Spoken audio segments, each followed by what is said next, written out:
August 1945. The Pacific sun burns white over a field of dust somewhere in the Philippines. The war is over, but the air still carries the smell of iron and smoke. A convoy of trucks grinds to a halt beside rows of barbed wire and wooden barracks. Inside the trucks, silent, gaunt faces of men who once fought to the last breath for the emperor. Japanese soldiers, now prisoners of war, step down one by one, clutching their torn caps, unsure whether they will face mercy or vengeance. They had heard the stories that Americans tortured, starved, and executed their captives, that surrender meant dishonor and death. Yet what greets them is not a rifle butt or a shouted order, but a soldier offering water, cold, clear water. Another lays out bowls of rice and bread. The men stare, hesitant, unable to believe that this kindness is real. For the first time, they see their enemies not as demons, but as men, and that realization, quiet, fragile, and human, is where our story begins. Before the war ended in 1945, few conflicts in modern history had burned with such intensity and hatred as the one fought across the Pacific. From the steaming jungles of New Guinea to the black sands of Iwo Jima, Japanese and American soldiers met in battles where surrender was almost unthinkable. Every inch of land had to be taken by fire, blood, and will. For the Japanese, raised under the ancient code of Bushido, death in battle was a form of spiritual duty. The emperor was divine, and to lay down one's life for him was the highest honor. But to surrender, to live after defeat, was to bring shame upon one's family and nation. Japanese military propaganda reinforced this belief relentlessly, portraying American soldiers as brutal savages who slaughtered prisoners and desecrated the dead. For the average Japanese soldier, capture was not survival. It was humiliation beyond redemption. Across the ocean, the Americans saw the enemy through their own lens. Fierce, fanatical, and merciless. The atrocities at Nanking, the Bataan Death March, and the kamikaze attacks left deep scars on the American psyche. Newspapers printed headlines that dehumanized the Japanese as monsters. Every encounter on the battlefield seemed to confirm it.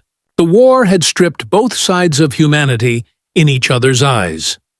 By 1944, the Pacific Campaign had become a grinding, attritional war. On islands like Saipan and Peleliu, entire Japanese garrisons chose suicide over capture. In one chilling instance on Saipan, more than 1,000 civilians, men, women, and children, threw themselves from cliffs rather than surrender to American troops. For U.S. soldiers witnessing these scenes, it was a vision of war that defied reason.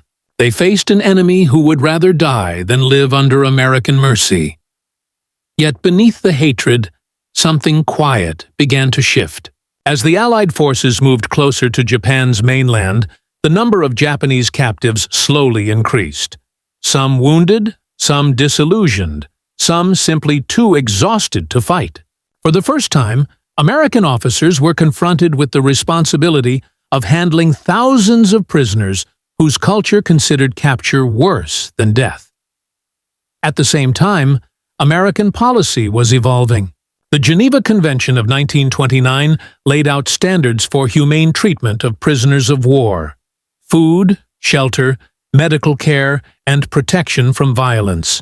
Despite the rage felt after Pearl Harbor, the U.S. Army leadership understood that how they treated these captives would reflect not only on military discipline, but on the moral standing of the United States itself. It was not just a question of mercy. It was a test of what kind of civilization America claimed to defend. In the closing months of the war, as U.S. forces captured Okinawa and prepared for the possible invasion of Japan, propaganda on both sides still painted the enemy as inhuman. But the moment atomic fire fell on Hiroshima and Nagasaki, everything changed. Japan's surrender on August 15, 1945, marked the collapse of an empire that had fought with unyielding conviction. Yet, for the men on the ground, both conquerors and conquered, The war did not end overnight. It faded slowly, in confusion, in hunger, in silence. For the first time, thousands of Japanese soldiers laid down their weapons and faced the unimaginable. Life as prisoners of the Americans. Many expected immediate execution. Some wept silently as they handed over their rifles. Others refused to meet the gaze of their captors, believing that even eye contact was dishonor. They were no longer warriors. They were broken men in an unfamiliar world. What awaited them next would defy everything they had been taught about their enemies. When Japan officially surrendered aboard the USS Missouri on September 1945, the world entered a strange and fragile peace. But scattered across the Pacific were hundreds of thousands of Japanese soldiers. Some hidden in jungles, others stranded on remote islands, and many simply waiting, unsure of what surrender really meant. For years, they had been told that capture meant torture, starvation, and disgrace. Now, with their empire shattered, those same men faced an unthinkable order. Lay down your arms. Obey the Americans. The United States faced a massive logistical challenge. In the months after Japan's surrender, more than 600,000 Japanese soldiers became prisoners under Allied control. Camps were established in places like the Philippines, Guam, Okinawa, and on American soil itself, in Wisconsin, New Mexico, and Texas. Some were transported across the ocean aboard Liberty ships, still wearing their faded khaki uniforms, staring out at the endless water that separated them from their homeland. For most, the journey began with fear. At every checkpoint, they waited for punishment that never came. American guards searched them, cataloged their names, and handed them rations. Instead of beatings, they were given food, white bread, coffee, cigarettes. Some prisoners hesitated to eat, believing the kindness was a cruel trick. But hunger overcame suspicion, and slowly, the myth began to crack. The American command was determined to uphold the Geneva Convention. Each camp was organized with military precision. Barracks for sleeping, infirmaries for the wounded, and even libraries and sports fields. The U.S. Army's Office of the Provost Marshal General issued strict orders. Japanese prisoners will be treated humanely, regardless of conduct or belief. For many guards, these words were more than policy. They were a quiet statement of principle in a world just emerging from savagery. In some camps, captured Japanese doctors were allowed to assist in medical care. Interpreters worked tirelessly to translate orders and reassure the prisoners. At Camp McCoy in Wisconsin, some POWs were astonished to find that they were allowed to write letters home. Their first contact with Japan since being captured. They wrote hesitantly, confessing disbelief at the generosity of their captors. One letter recorded by U.S. censors read simply, "I expected death. Instead, they gave me life." But not all prisoners adjusted easily. Many lived with deep guilt. Their code had not prepared them for kindness. It had prepared them only for victory or death. Some refused to eat, attempting suicide rather than accept what they saw as dishonorable mercy. American chaplains and doctors intervened, confused by the spiritual conflict consuming their captives. Over time, however, even the most stoic began to soften. The rhythm of meals, work, and rest began to restore something human, a fragile sense of dignity. On the American side, attitudes were also shifting. Guards who had fought in the Pacific, men who had seen the worst of the war, found themselves sharing cigarettes and stories with those they once called the enemy. One U.S. sergeant later wrote in his diary, "They're not the men I fought. They're boys who were told the same lies I was." Slowly, the distance between captor and captive began to narrow. By late 1945, camps across the Pacific had become small worlds of paradox, surrounded by barbed wire, yet governed by unexpected compassion. The Americans saw their role not as conquerors, but as custodians of peace. Each bowl of rice, each medical treatment, each gesture of decency sent a message that reached far beyond the fences. The war had ended, but humanity had not. The transformation was only beginning. Soon, those Japanese soldiers would experience acts of kindness so profound that they would question everything they had ever believed about honor, mercy, and the meaning of victory. In the stillness that followed surrender, the camps became laboratories of human emotion. Men who had once shouted battle cries across the Pacific now lived behind fences, stripped of rank and purpose. But what they discovered there was something they had not known existed in war: compassion. For many Japanese POWs, the first shock was food. Not just its abundance, but its variety. Bread, butter, coffee. Things unimaginable in the ration-starved empire they had come from. Some stared in disbelief as American cooks handed them trays. "Eat," the guards would say, and the prisoners hesitated, expecting poison or mockery.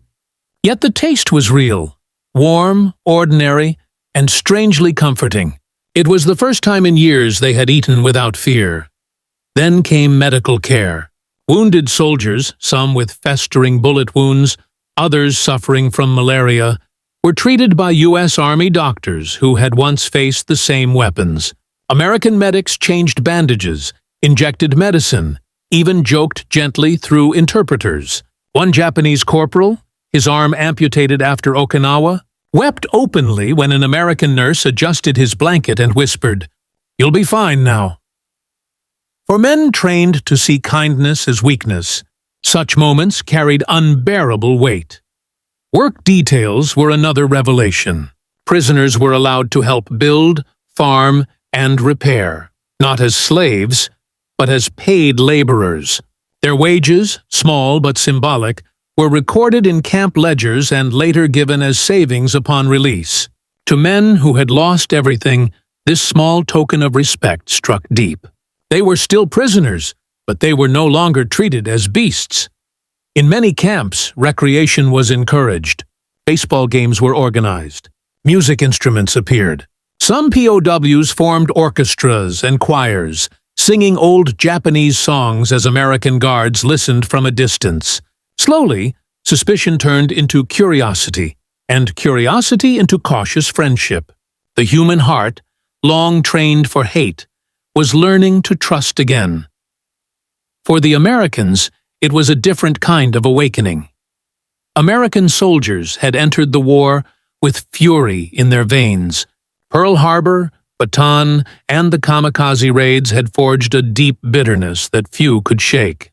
But standing face to face with captured Japanese soldiers, hungry, sick, frightened, something began to unravel inside them.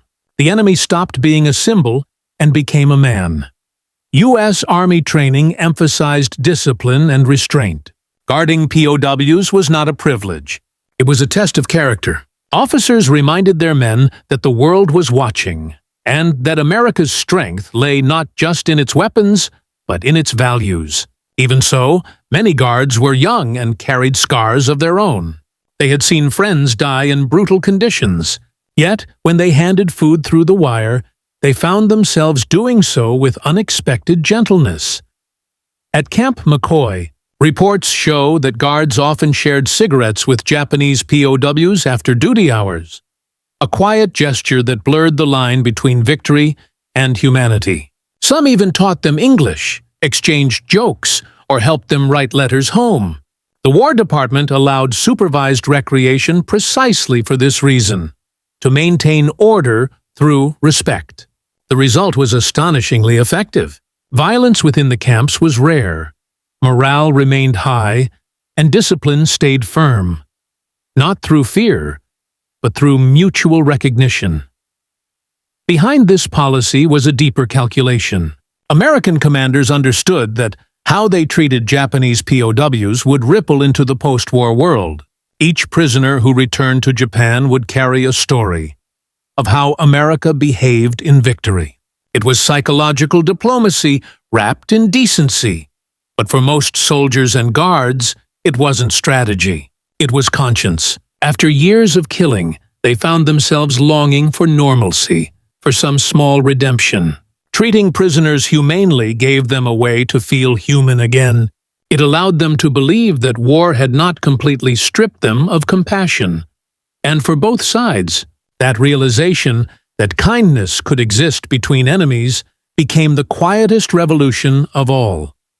The next layer of this story digs even deeper, into culture, morality, and power, and how the ideals of Bushido met the Western code of humanity inside those camps. The greatest shock for many Japanese prisoners was not the barbed wire or the defeat. It was mercy. In their world, shaped by centuries of warrior tradition, mercy was not expected from an enemy. Under Bushido, the samurai code that had evolved into modern Japanese military ethos, compassion toward the defeated was seen as weakness. To surrender was to lose honor. To show kindness to those who surrendered was unnecessary. In that system, respect was earned only through sacrifice, obedience, and death. But the Americans operated under a completely different moral compass, one rooted in Western ideals of justice, Christianity, and human rights. They believed that even in war there were rules, and that those rules defined civilization. The Geneva Convention was more than paper. It was principle. It separated soldier from murderer, army from mob. When the two systems collided in the aftermath of Japan's surrender, the result was both confusing and transformative. Japanese soldiers who had been taught to despise weakness now faced an enemy who treated weakness with compassion. They expected humiliation. Instead, they were given dignity. This inversion of moral order struck deeply into their sense of self. For many, it was the first time they questioned the absolute authority of their indoctrination. Accounts from Camp O'Donnell in the Philippines describe scenes that felt almost biblical. American doctors treated wounded Japanese prisoners in the same tents as their own men. Chaplains held non-denominational prayers, inviting both sides to listen. A few Japanese prisoners attended quietly, uncertain, curious. One interpreter later recalled a soldier whispering, "Why would they pray for us?" The question itself revealed the depth of the moral dissonance at play. In time, this moral shock began to erode the old certainties. The prisoners who survived would carry home not just memories of defeat, but an understanding that compassion could coexist with strength. That revelation, subtle yet profound, would become one of the most enduring moral legacies of the Pacific War. As the war ended, Washington faced the monumental task of reconstructing Japan. The goal was clear: prevent future militarism by transforming Japan into a stable, democratic ally. And that transformation began not in Tokyo, but in the camps. American psychologists, cultural advisors, and intelligence officers recognized that Japanese POWs were not just prisoners. They were future messengers. Each man who returned home would carry a story that could influence public opinion in the shattered empire. Treat them cruelly and resentment would fester. Treat them fairly, and they might become voices for reconciliation. This logic drove what came to be known as re-education through humanity. In camps across the Pacific and on U.S. soil, educational programs were quietly introduced. POWs were given access to newspapers, English language classes, and even discussions about democracy and post-war reconstruction. They read about labor rights, freedom of speech, and international cooperation, ideas once labeled as dangerous by Imperial Japan. The goal was subtle: to replace the cult of death with the dignity of life. At the same time, the humane treatment of Japanese POWs served as powerful propaganda against the defeated Axis ideology. It demonstrated that Allied victory was not just military, it was moral. Every bowl of rice, every medical operation, every gesture of fairness sent a message to the world that democracy, even in triumph, could remain compassionate. Behind this, There was another layer of strategy. American officials knew that word of these conditions would eventually reach Japan through letters and repatriated prisoners. In a nation devastated by bombings and starvation, the tales of American mercy carried immense psychological weight. They softened hostility, built curiosity, and laid the first emotional foundations for the post-war alliance that would define East Asia for decades. Of course, not all acts were purely calculated. Many Americans simply followed their conscience. But history often moves through both hearts and policies. And in the quiet order of those POW camps, both forces aligned perfectly. Mercy became both a moral act and a weapon of peace. By late 1946, thousands of Japanese prisoners had begun to internalize these lessons. They no longer viewed Americans as faceless enemies, but as complex, disciplined, even admirable people. And as they prepared for repatriation, many wrote letters expressing gratitude and disbelief, messages that would astonish those waiting back home. But before that return, there came a moment of profound human transformation. The turning point inside the camps, when fear finally gave way to trust. It began, as all revolutions do, with something small, an act of kindness too powerful to ignore. August 15, 1945, at precisely noon in Tokyo, millions of people gathered around radios, in homes, factories, schools, and shattered streets. The air was still, the tension unbearable. Then, for the first time in history, they heard the voice of the emperor. Soft, distant, speaking in an archaic, poetic Japanese few fully understood. But everyone grasped the meaning. The empire had accepted defeat. The broadcast was surreal. No one had ever heard Emperor Hirohito's voice before. Many wept. Some fell to their knees. Others stared in silence, refusing to believe it. He spoke of enduring the unendurable, of saving the Japanese people from total annihilation. He did not say the word surrender, but every heart knew. Across the nation, chaos and grief rippled like aftershocks. Some officers committed suicide, unable to live with the shame. Others destroyed documents, burned flags, and buried swords. Civilians wondered what the occupation would bring: fear, humiliation, or hope. In that one moment, a divine emperor became a mortal man. The illusion of invincibility shattered. Yet, within the silence that followed, something unexpected emerged. Relief. The bombs would stop falling. The young would no longer die. For the soldiers returning home, their uniforms torn, their eyes hollow, Japan was no longer the nation they had left. Cities had turned to ash. Families were gone. But beneath the ruins, life began to stir again. Fragile, stubborn, and human. The voice that ended the war was not one of conquest or vengeance. It was weary, trembling, yet resolute. A reminder that even the proudest empires can kneel before the unbearable weight of loss. And as Japan bowed to its fate, the world stood still, listening to the echo of a voice that changed history forever. When the dust finally settled and the thunder of war faded, Japan stood on the edge of silence. Cities once alive with neon dreams were now oceans of rubble. Hiroshima and Nagasaki had turned into open wounds, silent witnesses to the unimaginable. But amid that silence, something remarkable began to happen. American troops marched through the streets not as conquerors, but as caretakers. Instead of cruelty, they brought food, medicine, and rebuilding plans. The people who had once been enemies began to look each other in the eyes, cautiously at first, then with growing trust. Children who had been taught to fear Americans as monsters now chased their jeeps, laughing and waving. The hatred of war began to melt into the humanity of shared survival.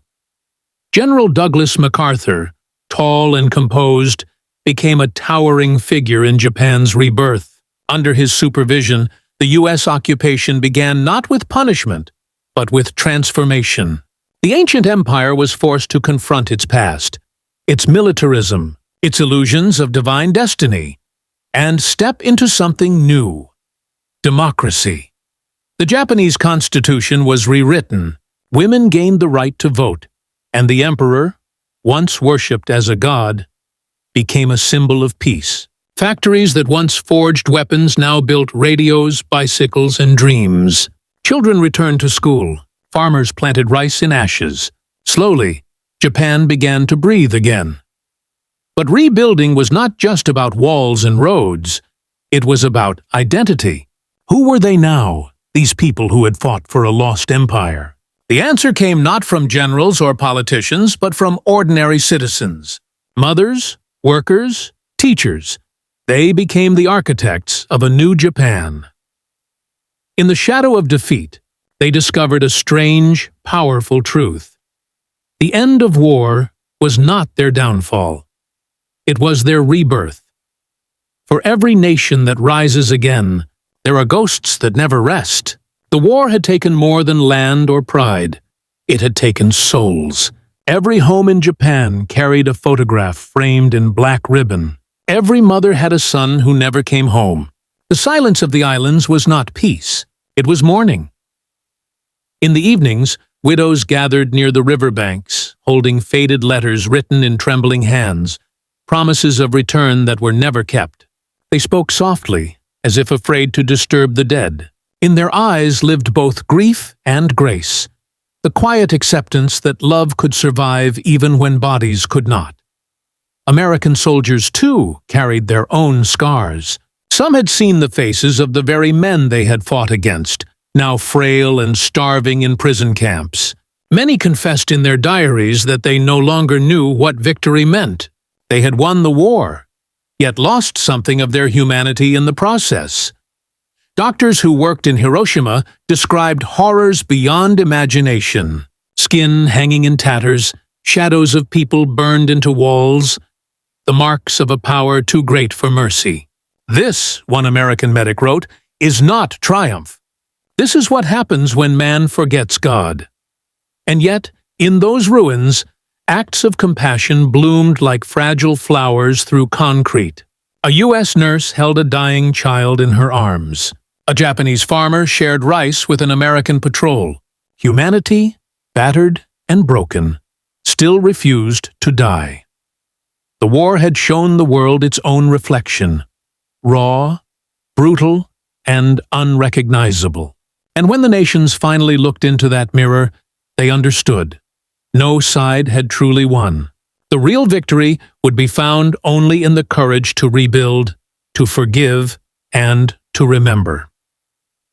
In the years that followed, the barbed wire fences came down. The prisoners went home, thinner, quieter, but alive. Some carried letters of thanks from American officers. Others carried memories they could never speak of again. Yet one truth endured: kindness had crossed the boundaries that war could not. Former enemies would meet again, not on battlefields, but in classrooms, trade offices, and memorial sites. The United States would help rebuild Japan's cities, factories, and even its spirit. Within a decade, the two nations once locked in savage combat became allies, proof that compassion could succeed where conquest had failed. Many Japanese veterans later confessed in memoirs that what broke them was not defeat, but mercy. "They treated us like men," one wrote, "and that shamed me more than losing." That shame, transformed into respect, became the foundation for something greater: understanding. Today, when survivors of both sides meet, they no longer speak of hatred. They speak of survival, of hunger, of moments when humanity flickered even in the darkest nights. They remind younger generations that war may twist the human heart, but it cannot erase its capacity for empathy. Because kindness, once shown, outlives the sound of guns.